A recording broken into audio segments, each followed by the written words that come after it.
Si vous appréciez la chaîne et aimeriez contribuer à son développement, utilisez le lien dans la description pour vos prochains achats sur Philibert. Bonjour tout le monde, aujourd'hui on regarde les jeux disponibles en français qui sont présentement sur Kickstarter pour le début janvier. Les dates de fin de campagne peuvent varier d'après votre fuseau horaire, référez-vous directement à la campagne Kickstarter pour plus de précisions sur la date de fin. Premièrement, nous avons Warp's Edge, qui se termine dans les alentours du 23 janvier. C'est un jeu pour un joueur, donc solo, et prendra environ de 30 à 45 minutes. Warp's Edge est un jeu de combat spatial utilisant des cartes et des jetons. Vous êtes Taylor Mind, pilote débutant de la force extérieure. Après une bataille cruciale, vous êtes coincé loin de votre flotte, perdu et seul. Avec des ressources insuffisantes, vous sautez de portail en portail spatial en espérant trouver la bonne combinaison pour se rendre à la maison. Mais malheureusement, la maison n'est pas ce que vous allez trouver. Vous vous faites attaquer par des vaisseaux ennemis et quand vous croyez que c'est la fin, eh bien, heureusement, le système expérimental de sauvetage de votre vaisseau s'active et vous entrez dans un portail spatial afin de revenir au début du combat et ainsi avoir une deuxième chance. Saurez-vous la saisir et sauver votre vie?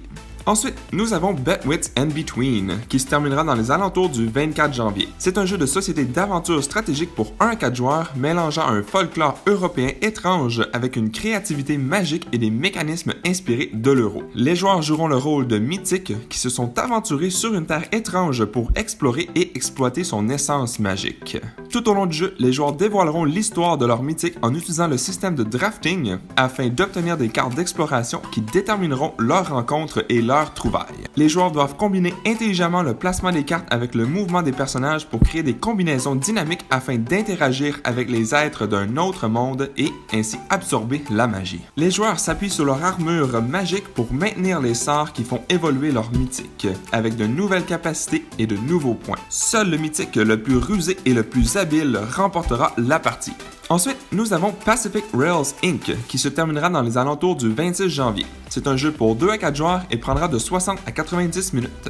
Dans le jeu, les joueurs sont les présidents de leur propre compagnie de chemin de fer et ils ont pour contrat de construire un chemin de fer d'un côté à l'autre du plateau. Pour réussir, vos employés doivent rassembler des ressources, faire des pressions sur le congrès pour obtenir du financement et embaucher des spécialistes afin de fabriquer des rails de chemin de fer. Vous devrez ensuite faire votre chemin sur la carte en plaçant des ponts, des tunnels et des rails pour parcourir les terrains difficiles. Vous devrez également construire des gares de train et des postes télégraphiques pour connecter les villes éloignées. Pacific Rails est indépendant de la langue et il y aura un PDF pour les règles en français. Ensuite, nous avons Neomorphosis qui se terminera dans les alentours du 2 février. C'est un jeu coopératif pour 1 à 4 joueurs et prendra de 60 à 90 minutes. Vous êtes en 2159 et vous vivez sur une terre avec un froid glacial. Vous êtes membre de l'équipage de ravitaillement de 4 personnes arrivant pour votre premier jour de travail à la station de recherche World Exit. Vous rejoignez l'un des nombreux projets de recherche qui mèneront l'humanité vers les étoiles.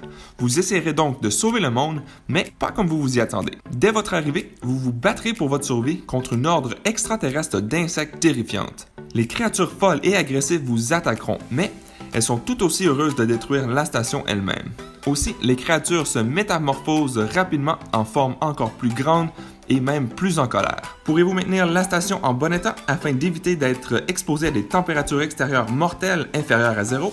Ensuite, nous avons Dragon Ball Z qui se terminera dans les alentours du 3 février.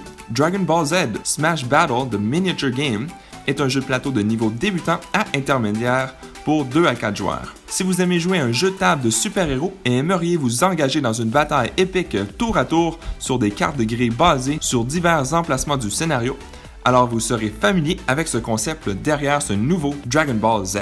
Les joueurs se battent avec des cartes d'événements spéciales, des compétences de combat, des compétences de défense dans un concours stratégique et passionnant. Il y aura plusieurs modes de combat et plusieurs objectifs. Il y aura aussi une application qui pourra vous aider durant la résolution de combat si vous le souhaitez. Le jeu est indépendant de la langue et il y aura un PDF pour les règles en français. Ensuite, nous avons Airloft qui se terminera dans les alentours du 3 février.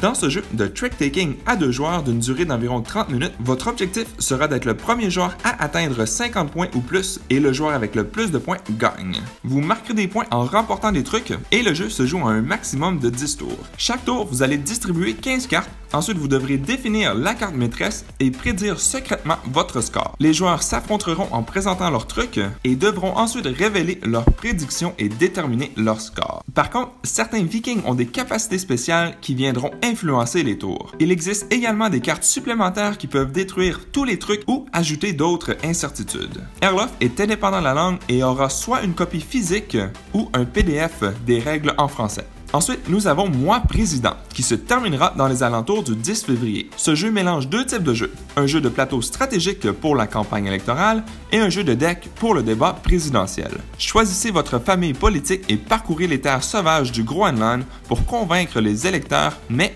prenez garde à la météo capricieuse et à la faune dangereuse. Usez de toutes vos actions pour convaincre les habitants de voter pour vous. Engagez des militants, organisez des meetings, distribuez des tracts, saccagez les QG des campagnes adverses, intimidez vos adversaires, invoquez les esprits inuits et bien plus encore. Et finalement, nous avons Beyond the Monolith qui se terminera dans les alentours du 20 janvier. Il y a énormément de choses sur leur campagne, cela prendrait beaucoup trop de temps pour faire le tour, mais du côté français, tout ce que vous devez savoir, c'est que tous les niveaux d'engagement seront en anglais, sauf pour les boîtes Conan Beyond the Monolith Faction qui contiendront à la fois des textes anglais et français, mais les tuiles seront imprimées en anglais uniquement. Par contre, le seul texte sur une tuile, c'est un titre. Donc voilà, c'est tout ce qui est disponible en français sur Kickstarter pour l'instant. Si jamais j'en ai oublié, laissez-nous savoir dans les commentaires. Merci à toutes les personnes qui ont regardé jusqu'au bout cette vidéo. Si cela vous a plu, n'hésitez pas à mettre un j'aime ou un commentaire sous la vidéo et de vous abonner pour ne rien manquer à l'avenir, car cela fait toujours plaisir pour le travail réalisé.